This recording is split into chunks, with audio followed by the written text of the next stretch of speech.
નમસ્કાર, સીએનબીસી બજારમાં આપનું સ્વાગત છે. સીએનબીસી બજારના મની મેનેજરમાં પણ આપનું સ્વાગત છે. હું છું પ્રીતિ દલાલ અને આપનું સ્વાગત કરી રહ્યું છે આજના એપિસોડમાં. તો પાછલા 17 થી 18 મહિનામાં આપણે જોઈ રહ્યા છે કે એક કે બીજા કારણોસર માર્કેટ સતત સાઇડવેઝ રહ્યું છે અથવા કહી શકાય કે ઘટાડા તરફી રહ્યું છે.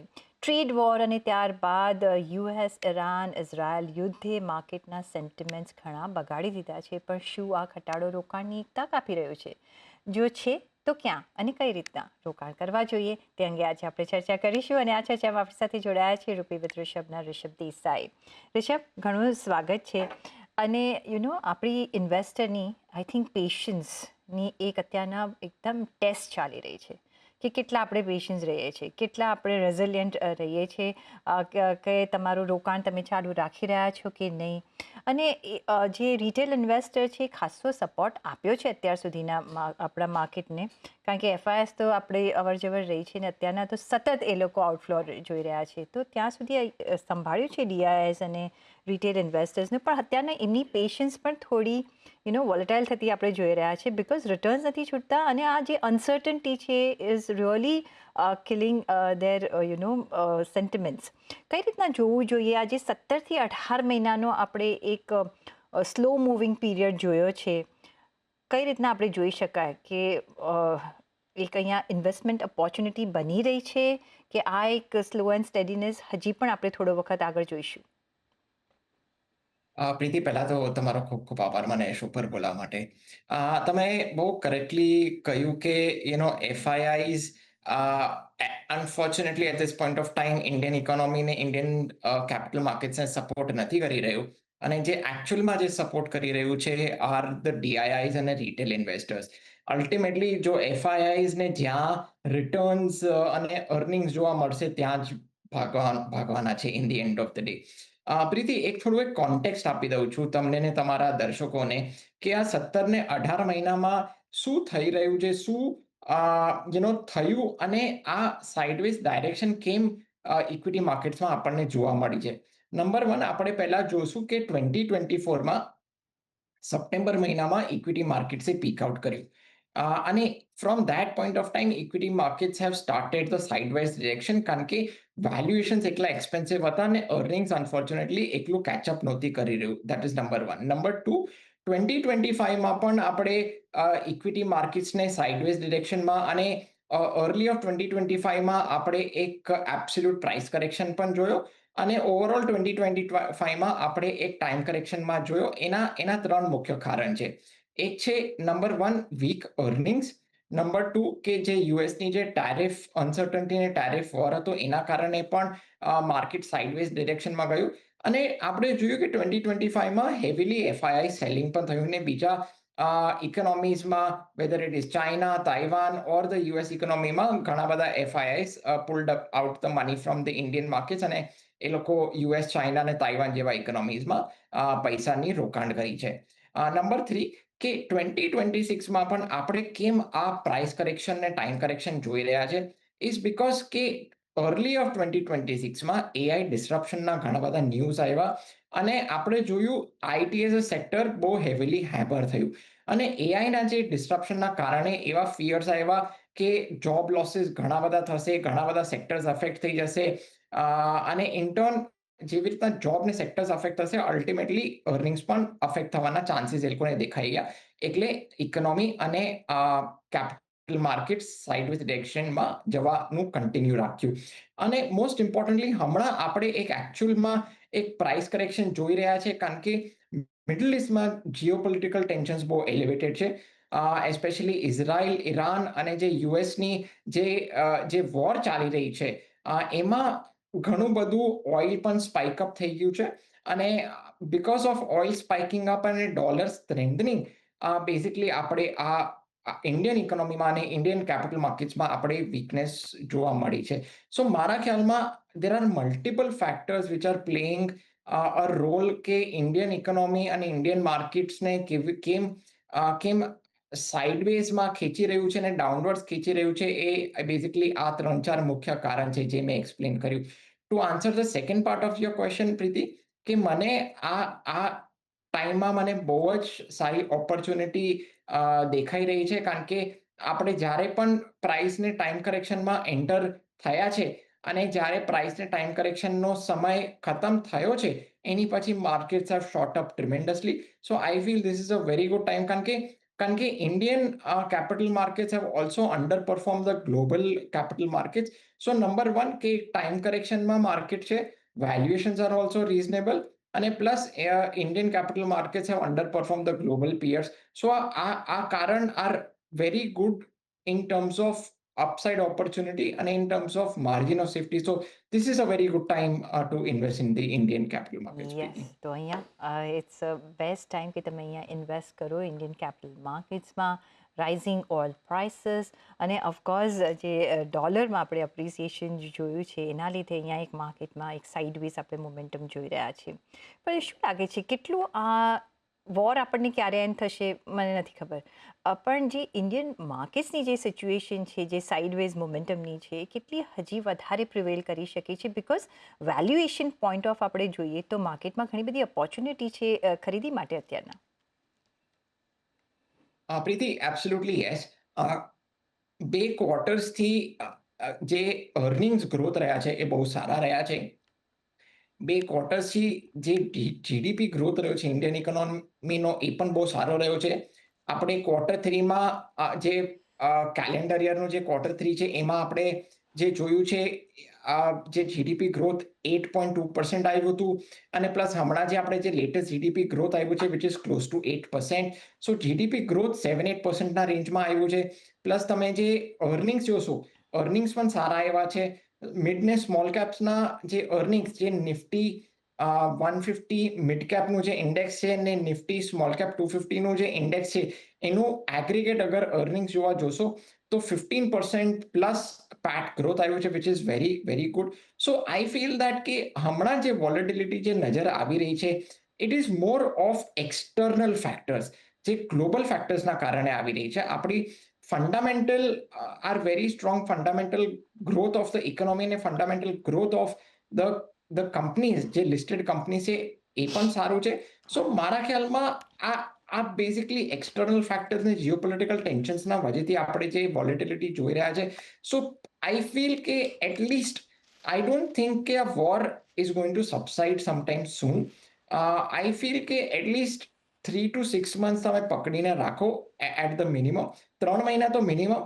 પણ યુ નેવર નો કે આ રશિયા અને યુક્રેનનું જે વોર આટલું ખેંચાઈ ગયું, વી હોપ નોટ, પણ એવા સંભાવના દેખાઈ રહ્યા છે કે ધીસ વોર, જે ઇઝરાયલ ઈરાન ને યુએસની જે વોર જે ચાલી રહી છે, this can extend for another couple of weeks or a couple of months. So at least 3 to 6 months તો વોલેટિલિટી મને માર્કેટમાં નજર આવી રહી છે, પ્રીતિ. ઋષભ, ઇઝ વેરી સેડ, કારણ કે તમે યુએસને જુઓ કે ઇઝરાયલને જુઓ કે ઈરાનને જુઓ, એટલું બધું એમની પાસે પાવર સ્ટ્રેન્થ નથી કે એ લોકો આટલો મોટો વોર ચલાવી શકે, બિકોઝ બધા જ ડેટમાં છે. એસ્પેશિયલી યુએસની વાત કરીએ તો પણ ચાલી રહ્યું છે. અને સેકન્ડ, જે આફ્ટરમાં થશે, જે ડિસ્ટ્રક્શન અત્યારના આપણે જોઈ રહ્યું છે, એને પણ રિપેર કરવા માટે કે ઊભું કરવા માટે ઘણો બધો સમય જશે. અને એના થોડુંક આપણે ઇન્ડિયન માર્કેટ્સ પર પણ આપણે કદાચ એના રિપરકશન્સ જોઈ શકીએ છીએ. પણ એઝ અ ઇન્ડિયન ઇન્વેસ્ટર આપણે કેટલું ગભરાવવું જોઈએ, કે ગભરાવવું જોઈએ કે ન ગભરાવવું જોઈએ? બિકોઝ અત્યારના આપણે જોઈ રહ્યા છીએ કે ઘણા બધા જે એસઆઈપી ઇન્વેસ્ટ કરતા હોય બંધ કરી દે છે. કે માર્કેટમાં હમણાં નથી જોવું, તો પછી માર્કેટમાં તમને ઇન્વેસ્ટ નથી કરવું તો આપણી પાસે બીજા એવન્યુઝ શું છે અત્યારના નિવેશ કરવા માટે, એ પણ જોવું જોઈએ. સો કઈ રીતના તમે જોઈ રહ્યા છો જે પણ માર્કેટમાં અત્યારના ઇન્વેસ્ટમેન્ટ આવી રહ્યું છે, એ વિથ ફિયર આવી રહ્યું છે, આઈધર નોટ ઇન્વેસ્ટિંગ, ઓર જે ઇન્વેસ્ટ કરી રહ્યા છે વિથ ફિયર કરી રહ્યા છે બિકોઝ દેર આર નો અધર એવન્યુઝ? પ્રીતિ, એક બહુ સારો કોટ છે કે be greedy when others are fearful. Okay, મેં પહેલા પણ જે કહ્યું હતું કે આપણું macro economical situation is very good, very strong. Fundamentals of our economy is very strong. આ જે પણ આપણને હમણાં જે કરંટની જે વોલેટિલિટી જે જોઈ રહ્યા છે, it is all because of the external factors. So answer is કે ફિયર રહેવું જ ના જોઈએ at this point of time. હા, ઓફકોર્સ બહુ સ્વાભાવિક છે, કારણ કે ઓઇલ ને ગેસના રિલેટેડ જ્યારે આવે છે, કારણ કે યુ નો આપણી day to day activity oil ને ગેસની વગર વી આર પ્રેક્ટિકલી પેરેલાઇઝડ. સો એ રીતના આન્સર ઇઝ યસ કે હા, ઓવરઓલ સિચ્યુએશન થોડું ટેન્સ છે, પણ એટ ધ સેમ ટાઈમ કે એ જે ટેન્શન છે, put it on the head of the government. The government of India is managing phenomenally well. Our relations, actually, we are very well placed amongst everything, all other economies out there. કારણ કે આપણા relations યુએસની સાથે પણ બહુ સારા છે, આપણા relations ઈરાનની સાથે પણ બહુ સારા છે, અને આપણા રિલેશન્સ ઇઝરાયલની સાથે પણ બહુ સારા છે. અને આપણે હમણાં જે ન્યૂઝમાં પણ જે જોઈ રહ્યા છે કે આપણી જે ઓઇલ અને જે ગેસની જે ટેન્કર્સ જે છે અને જે શિપમેન્ટ્સ છે, એને Indian flagged ships are able to pass through the canal, through the strait, અને એને કોઈ પણ કન્ટ્રી રોકી નથી રહી. સો ઈરાન પણ નથી રોકી રહી, અને કંઈ પણ બીજા મિડલ ઇસ્ટર્ન કન્ટ્રીઝ પણ રોકી નથી રહ્યા. So I feel that we are very good place. આપણને at least at this point of time બહુ ચિંતા કરવાની જરૂર નથી. Yes, markets are painful at this point of time. 17-18 મહિનાથી માર્કેટ્સે કંઈ કમાવા નથી આપ્યું. પ્લસ હમણાં આપણે એક શાર્પ કરેક્શન પણ જોઈ રહ્યા છે. તો મારા હિસાબથી આ બધું ટેમ્પરરી રહેવાનું છે. હું તમને ને તમારા દર્શકોને એક મજાનો ડેટા આપું છું ટુ પોન્ડર ઓન. મેં છે ને 5 કોન્ફ્લિક્ટ્સને મેં એનાલાઇઝ કર્યું. એક છે ઇરાકની જે વોર થઈ, બીજી કારગિલની વોર થઈ, જે વર્લ્ડ ટ્રેડ સેન્ટરનો જે અટેક થયો છે યુએસમાં, મુંબઈના જે અટેક્સ થયા, અને જે રશિયા યુક્રેનની જે વોર થઈ, આ 5 કોન્ફ્લિક્ટ્સને મેં એનાલાઇઝ કર્યું. આ 5 કોન્ફ્લિક્ટ્સના ટાઈમે સેન્સેક્સ 3% 18% નીચે પડ્યું. ઓકે, -3 ટુ -18% સેન્સેક્સે નીચે એનો ડ્રોડાઉન આપ્યો. પણ જ્યારે આ બધા અટેક્સ ને આ કોન્ફ્લિક્ટ સબસાઇડ થયા, એના જ 6 મહિનામાં સેન્સેક્સે 25 થી લઈને 65% શૂટઅપ કર્યું છે in the 6 months after the conflict got over. So history tells us કે જ્યારે પણ આવા વોર જેવી સિચ્યુએશન આવી છે, કોન્ફ્લિક્ટ જેવી સિચ્યુએશન આવી છે, અટેક્સ થયા છે, માર્કેટ્સ ટેમ્પરરી ફોર થયા છે, પણ એના 6 મહિના પછી માર્કેટ્સ ધડ દઈને ઉચકાઈ ગયા છે. બીજું એક સારું ડેટા આપું છું પ્રીતિ, કે જે 17-18 મહિનામાં જે કમાવા નથી મળ્યું, મેં શું એનાલાઇઝ કર્યું કે હિસ્ટોરિકલી મેં 13 ટાઈમ કરેક્શન્સ મેં એનાલાઇઝ કર્યા, કે જે 17 ટુ 18 months પીરિયડ્સમાં કાંઈ કમાવા આપ્યું નહીં. સો નેગેટિવ રિટર્ન્સ આપ્યા યા ફિર ફ્લેટ રિટર્ન્સ આપ્યા. હવે જે 13 જે ટાઈમ કરેક્શન્સ થયા ફ્રોમ 2001 ટુ 2026, એમાં જ્યારે ટાઈમ કરેક્શન પતી ગયા, એ 18 months પછી Nifty 50 generated 30% on an average in the next 12 months, અને 76% on an average in the next 36 months. So again, હું એવું નથી કહેતો કે આ એક્ઝેક્ટ, આ તો હિસ્ટોરિકલ ડેટા છે પ્રીતિ. હું એવું નથી કહેતો કે આ એક્ઝેક્ટ ફ્યુચરમાં રેપ્લિકેટ થશે, આઈ ડોન્ટ નો. પણ કહેવાનો તાત્પર્ય શું છે કે આ જે વોર સિચ્યુએશન છે ને આ જે ટાઈમ કરેક્શન છે, it is all going to be temporary. It is just matter of some time. જેવું ગ્લોબલ સિચ્યુએશન્સ સ્ટેબલાઇઝ થઈ જશે અને આપણી હજુ અર્નિંગ્સ ગ્રોથ મેન્ટેન રહેશે અને પિકઅપ થશે, તો I feel that a strong bull run will be shown in the Indian economy and Indian capital markets. So yes, આ એક ટેમ્પરરી પીરિયડ થ્રુ આપણે પસાર થઈ રહ્યા છે. અને ઓફકોર્સ જ્યારે આ સિચ્યુએશન પતશે ત્યારે જે હિસ્ટોરિકલ ડેટાઝ આપ્યા છે ઋષભે, એ કહી રહ્યું છે કે ત્યારે માર્કેટ જે બૂમ થશે, એ યુ ડોન્ટ એ એટલા બધા બૂમ થશે કે તમારા જે સ્લગિશ પીરિયડ ગયો છે એ તમે કદાચ ભૂલી જશો. પણ એના માટે જો ભૂલવું હોય તો તમારે શું કરવાનું છે? અત્યારના નિવેશ તમારે ચાલુ રાખવાનું છે, નહીં તો તમને એમ થશે કે ઓ ગોડ, આ તો મેં બોટ મિસ કરી કાઢી. પણ અત્યારના જે આપણે જોઈ રહ્યા છે કે પ્રાઇસીસ છે, કે વેલ્યુએશન્સ છે, કે અર્નિંગ, તમે જેમ કહ્યું કે they are looking very good, એ જોતાં કઈ રીતના તમે જોઈ રહ્યા છો કે ક્યાં અત્યારના ઓપોર્ચ્યુનિટી છે? કારણ કે સપ્ટેમ્બર 24થી આપણે જોઈએ તો ત્યારથી આપણે જે એક સ્લો પીરિયડ જોયો છે, કઈ રીતના વેલ્યુએશન અત્યારના સ્ટેન્ડ થઈ રહ્યા છે, ને ક્યાં તમને લાગે છે કે સૌથી વધારે ઓપોર્ચ્યુનિટી છે અહીંયા નિવેશ કરવા માટે? Preeti, from 30th of September 2024, to 13th of March 2026 આપણે અગર પ્રાઇસ જોશું તો લાર્જ કેપ, મિડ કેપ અને small cap put together have corrected anywhere between -9% to -20%. This is number one. Number two, આપણે જે વેલ્યુએશન્સ જોશું which is the price to earnings ratio આ large cap, mid cap અને small કેપના 20થી લઈને 35% સુધી કરેક્ટ થયા છે, એટલે -20% to -34% price to earnings ratios have corrected of large cap, mid cap and small cap indices. અને નંબર થ્રી, આજે આપણે કરેક્શન જોઈ રહ્યું છે એ મેં કીધું કે એક તો પ્રાઇસ કરેક્શન થયું અને બીજું વેલ્યુએશન કરેક્શન થયું. અને મોસ્ટ ઇમ્પોર્ટન્ટલી આપણે જે ઈપીએસ જોશું, જે અર્નિંગ્સ જોશું, એ ડબલ ડિજિટ ગ્રોથ થયો છે. So large cap, mid cap અને સ્મોલ કેપના અર્નિંગ્સ આપણે જોશું તો એનીવેર બિટવીન 11% ટુ 38% એબ્સોલ્યુટ ટર્મ્સમાં અર્નિંગ્સ ગ્રોથ થયો છે. સો પ્રાઇસ ને વેલ્યુએશન તો કરેક્ટ થયા જ છે, એને કંઈ કમાવા આપ્યું નથી, પણ જે અંડરલાઇનિંગ અર્નિંગ્સ છે that has grown in double digits, PT. So that is a very good sign that clearly says કે growth is very strong and the fundamentals of the economy remains very strong. તમે જે કહ્યું કે ક્યાં opportunity લાગી રહી છે, number one, મને margin of safety all three સેગમેન્ટ્સમાં લાગી રહી છે, which is large cap, mid cap અને સ્મોલ કેપ. અને પ્લસ આ ત્રણેય સેગમેન્ટમાં મને ઘણી સારી અપસાઇડ ઓપોર્ચ્યુનિટી મને લાગી રહી છે. સો અગર તમે એકચ્યુઅલમાં વેલ્યુએશન જોશો, લાર્જ કેપ ને સ્મોલ કેપના જે વેલ્યુએશન છે આ trading below their 10-year averages અને મિડ કેપ છે it is trading close to its 10-year average.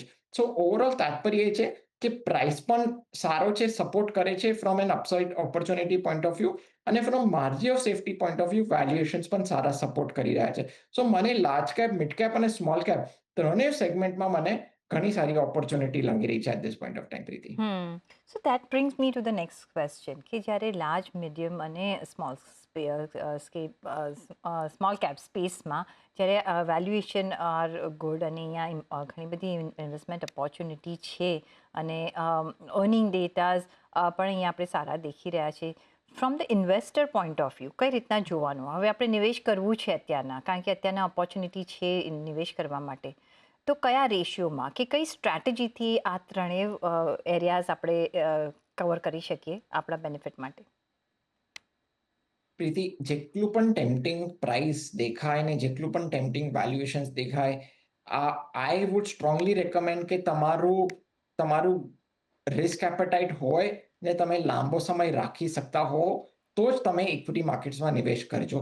કારણ કે આપણે ઘણા બધા ઇન્વેસ્ટર્સ શોર્ટ ટર્મ ટ્રેડિંગના પોઈન્ટ ઓફ વ્યૂથી પણ નિવેશ કરે છે અને શોર્ટ ટર્મ પીરિયડના વજેથી ઓલ્ધો મેં પહેલા પણ કહ્યું હતું કે માર્જિન ઓફ સેફટી સારી છે અને મને ઘણી સારી અપસાઇડ ઓપોર્ચ્યુનિટી લાગી રહી છે, પણ યુ જસ્ટ નેવર નો કે મેં એ પણ કહ્યું હતું કે the equity markets can go sideways for the next 3 to 6 months as well. So તમારી પાસે એક લાંબો સમય હોય અને તમે રિસ્ક લઈ શકતા હો તો જ તમે ઇક્વિટી માર્કેટ્સમાં ઇન્વેસ્ટમેન્ટ કરો. This is number one. Number two, કે તમે જે પણ પ્રોડક્ટ ચૂઝ કરો છો એ it is very important to match with your goal, with your time horizon and risk appetite. Number three, કે મને at this point of time, કારણ કે વેલ્યુએશન્સ પણ રીઝનેબલ છે અને પ્રાઇસીસ પણ સારા દેખાઈ રહ્યા છે, so I am very comfortable putting in lump sum amount of money. અગર કોઈની પાસે કેશ ઇન હેન્ડ હોય તો તમે લમસમ કરી શકો છો. મે બી તમે સે એનીવેર બિટવીન 30 to 50% તમે at this point of time તમે લમસમ ઇન્વેસ્ટમેન્ટ કરી શકો છો. અને બીજું જે 50% છે તમે ઓવર ધ નેક્સ્ટ સે 3 months તમે સ્ટાઇગર્ડ રીતના તમે ડિપ્લોય કરી શકો છો. ઓકે, સો નંબર વન, લાંબો સમય હોય તો I am very comfortable lump sum investment plus staggered રીતના પણ ઇન્વેસ્ટર્સ ઇન્વેસ્ટમેન્ટ કરી શકે છે at this point of time. Rishabh, પહેલો જે સવાલ આવી રહ્યો છે એના પર નજર કરીએ તો એ ભાવના નાયકનો આવી રહ્યો છે. કહી રહ્યા છે કે એમનો દીકરો 9.5 વર્ષનો છે અને એના દાદાએ એના માટે 10 લાખ રૂપિયા આપ્યા છે અને આ રકમનો ઉપયોગ એના ભણતર માટે કરવો છે. તો વધુ રિટર્ન મળે એવું રોકાણ ક્યાં કરી શકાય? તો એડ્યુકેશનની અહીંયા વાત આવી રહી છે. કઈ રીતના રોકાણ કરવું જોઈએ? પ્રીતિ, જો અગર એમને શોર્ટ ટર્મમાં પૈસાની જરૂરત હોય તો તમે એફડી કરો. I think that is the best way to secure the money, અને પ્લસ થોડું બહુ તમને રિટર્ન્સ પણ આવી જશે. એટલે શોર્ટ ટર્મ એટલે what I mean to say is કે તમને જો 2 થી 3 વર્ષમાં પૈસાની જરૂરત હોય તો તમે એફડી કરો, દેટ ઇઝ ગ્રેટ. અગર તમારી પાસે જો 4 થી 5 વર્ષનો સમય હોય અને તમે બહુ રિસ્ક ના લઈ શકતા હોય, તો મારા ખ્યાલમાં hybrid mutual funds is a very good option. તમે હાઇબ્રિડ કેટેગરીમાં તમે ડાયનેમિક એસેટ એલોકેશન ફંડ્સને જોઈ શકો છો, which is a combination of both equity અને ડેટ. અને ટાઈમ ટુ ટાઈમ એ dynamic asset allocation funds between equity અને ડેટ એ ફંડ મેનેજર ચેન્જ પણ કરતું રહેશે. સો 4 થી 5 વર્ષનો સમય હોય તો ડાયનેમિક એસેટ એલોકેશન ફંડ્સ તમે જોઈ શકો છો. અને તમે અગર રિસ્ક લઈ શકો છો અને તમને એક 8 થી 10 વર્ષનો ટાઈમ હોરાઇઝન હોય, તો પછી તમે પ્યોર ઇક્વિટીમાં નિવેશ કરી શકો છો. સો આઈ થિંક મે બી એક ફ્લેક્સી કેપ ફંડ, એક વેલ્યુ ફંડ, એક મિડ કેપ ફંડ અને એક સ્મોલ કેપ ફંડ કરીને તમે એક પોર્ટફોલિયો બનાવી શકો છો, પણ પ્રોવાઇડેડ તમારી પાસે 8 થી 10 વર્ષનો સમય હોય. સો શોર્ટ ટર્મ 2 to 3 years એફડીમાં કરો. સે 3 to 4 years or probably say 5 years અગર બહુ રિસ્ક ના લઈ શકતા હોય તો ડાયનેમિક એસેટ એલોકેશન ફંડ્સ. અને 8 થી 10 વર્ષનો સમય હોય અને રિસ્ક લઈ શકતા હોય તો પ્યોર ઇક્વિટીમાં flexi cap funds, mid cap funds અને સ્મોલ કેપ ફંડ્સમાં નિવેશ કરી શકો છો. ઓકે, તો શોર્ટ ટર્મ માટે જોઈએ છે કે લોંગ ટર્મ માટે તમારે નિવેશ કરવું છે, દેટ વિલ ડિસાઇડ કે તમે કયા એવેન્યુઝમાં તમે રોકાણ કરી શકો છો. તો અહીંયા એક તમને ગાઈડન્સ મળતું એ દેખાઈ રહ્યું છે. નિમેશ પરમાર નેક્સ્ટ સવાલ પૂછી રહ્યા છે. હવે એ લખી રહ્યા છે કે એમણે 2019માં 30,000 રૂપિયાનું નિવેશ કર્યું હતું નિફ્ટી 50માં, જેનું વેલ્યુએશન હાલ 58,000નું છે. એટલે કે માર્કેટના આટલા બધા ઘટાડા બાદ પણ 86%નું એમને રિટર્ન મળ્યું છે. સામાન્ય રીતે એમ કહી રહ્યા છે કે કહેવાતું હોય છે કે નિફ્ટીના રિટર્ન લાંબા ગાળે 10 થી 12% મળે છે. તો મારા રિટર્ન કઈ રીતના સમજવા અને કેપિટલ ગેઇન ટેક્સ બાદ પણ મને 50,000નો નફો થશે, અને આ રોકાણમાં શું બની રહેવું જોઈએ કે નીકળી જવું જોઈએ? હવે એમને ઓફકોર્સ નિફ્ટી 50માં રોકાણ કર્યું છે, ઓફકોર્સ, પણ આમાં રિષભ એક ફેક્ટર એ પણ આપણે યાદ રાખવાનું રહેશે કે આ કોવિડ પહેલાંનું એક નિવેશ છે, રાઈટ? અને કોવિડમાં આપણે માર્કેટને એટલા બધા સર્જ થતા જોયા હતા, એટલે એમને એક સારા રિટર્ન્સ મળી રહ્યા છે. પણ કઈ રીતના જોવું જોઈએ એમ, રિટર્ન ફેક્ટર્સને કઈ રીતના સમજવું જોઈએ? પ્રીતિ, એમને જે રિટર્નના જે એક્સપેક્ટેશન છે which is 10 to 12%, which is very good. So number one, એમનો એક્સપેક્ટેશન તો બહુ જ ક્લેરિટીથી ક્લિયર છે. અને આઈ ઓલ્સો અગ્રી કે ઓન એન એવરેજ નિફ્ટી 50માં તમે 10 થી 12% રિટર્ન એક્સપેક્ટેશન રાખો. એનાથી વધારે મળે તો ટ્રીટેડ એઝ અ બોનસ, પણ at least at this point of time, કારણ કે માર્કેટ હેવ ગોન સાઇડવેઝ અને તમને જે 6-7 વર્ષમાં જે એબ્સોલ્યુટ રિટર્ન્સ જે મળ્યા છે 86%. So I think it is in line. So I don't think કે at this point of time કાંઈ છેડછાડ કરવાની જરૂરત છે. મને ખબર નથી કે એમનો વધારે કેટલો હજુ લાંબો સમય છે. આઈ ડોન્ટ નો, એમને કંઈ મેન્શન નથી કર્યું.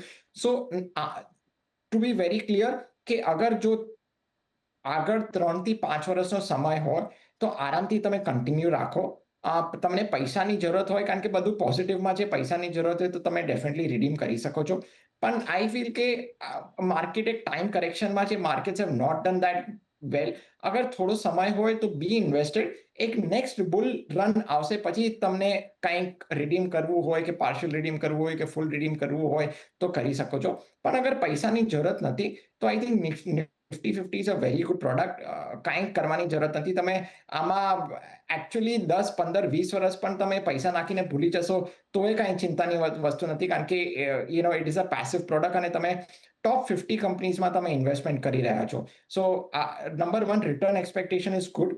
Continue the investment the way it is, કારણ કે એક ટાઈમ કરેક્શન ચાલી રહ્યો છે. કંઈ પણ છેડખાની કરવી હોય ને રિડેમ્પશન કરવું હોય, આઈ વુડ સજેસ્ટ કે એક નેક્સ્ટ બુલ રનમાં તમે રિડીમ કરશો તો તમને સારા રિટર્ન્સ જોવા મળશે. યસ, તો અત્યારના તમે બન્યા રહેજો.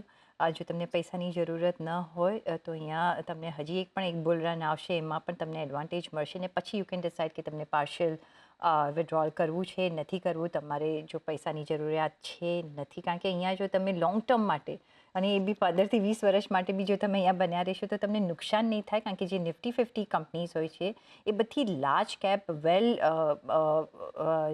પ્રોમિસિંગ એક કંપનીઝ હોતી હોય છે. એટલે અહીંયા ચિંતાનું ફેક્ટર કંઈ રાખવું ન જોઈએ, કારણ કે તમારા ઓલવેઝ અહીંયા રિટર્ન્સ તો તમને મળતા જ રહેશે. પણ ઓન દેટ નોટ, રિષભ, રજા લેવાનો પણ સમય થઈ ગયો છે. ઘણો આભાર તમારો અમારી સાથે આજે જોડાવા બદલ, અને સાથે જ મારે પણ રજા લઈ લેવાની છે. તો મને આપશે રજા, પર જોડાયેલા રહેજો CNBC બજાર સાથે. નમસ્કાર.